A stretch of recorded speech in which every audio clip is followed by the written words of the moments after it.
Hello, stay Morser, and today gonna review the Portrait of Pirates Strong Edition Brook. So let's get to it then, shall we? This is the box, of course. Your typical sort of box. Nothing too special about it. But let's go to the figure, which is obviously quite tall. But anyways, obviously his face, if you can call it that, is pretty nicely done. It looks almost more on the realistic side, kind of. But his suit, it's got this part kind of going up for some reason. Obviously, they've translated his lankiness pretty well. And obviously he's only got 1 foot attached to the base.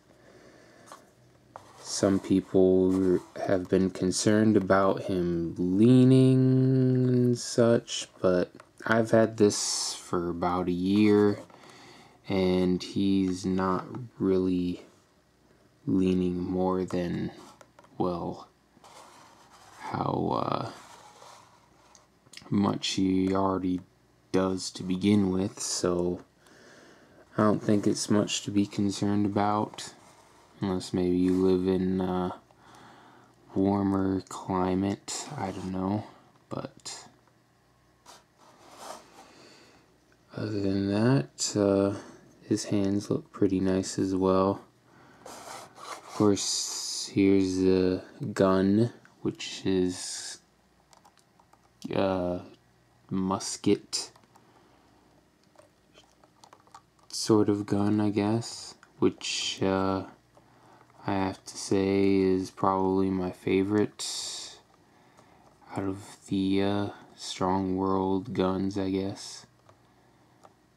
And crap, his thing came loose, so I'll just take that off for now, I guess.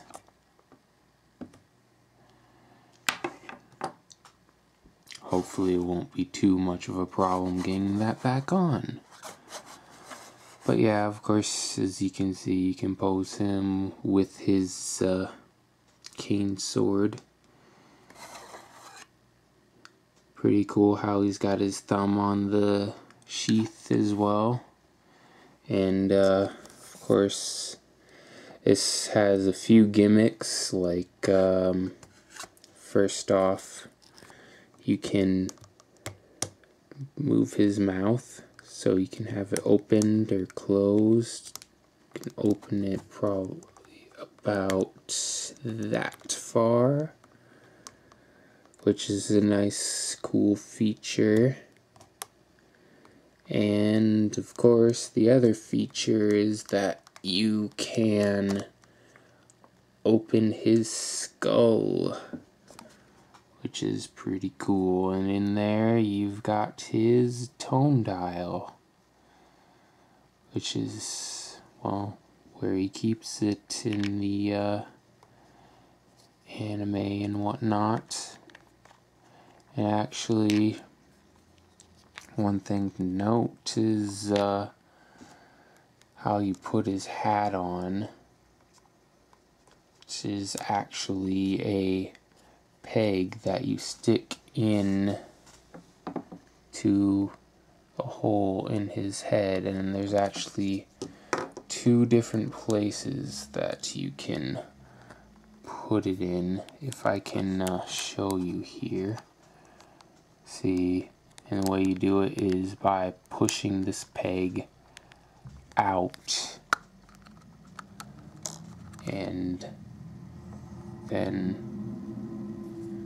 putting the hat in there. So,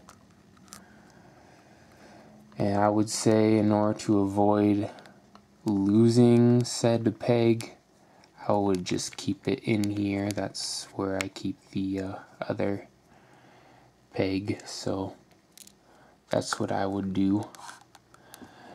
But anyways, one thing that kind of annoys me though is that you can't really have his head looking straight at you. He's always kind of at an angle, kind of looking down.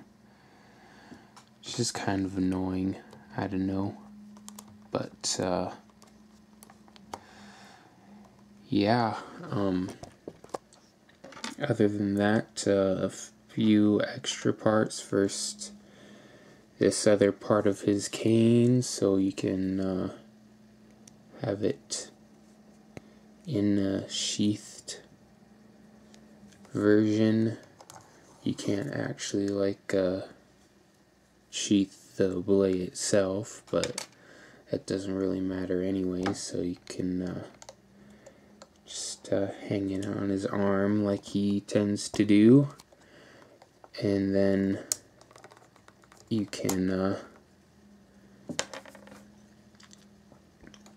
he comes with the gun hand as well to obviously hold his gun.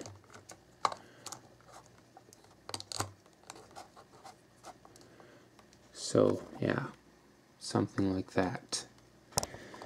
One other kind of annoying thing, at least when I first got the figure, and well, since it's come out of the peg already now, might be demonstrable, I don't know, but when I first got it, this peg here is way bigger than this hole, so it was really difficult to actually get it in there. And I know I'm not the only one who had that problem, but of course now it's a lot easier to get it in there. But yeah, that was kind of annoying. But anyways,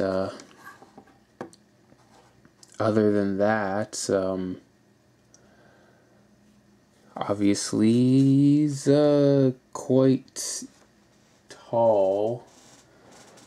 Let me see.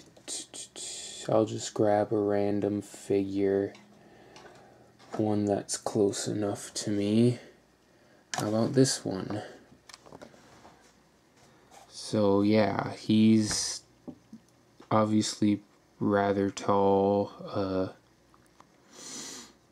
just comparing it to Lelouch there.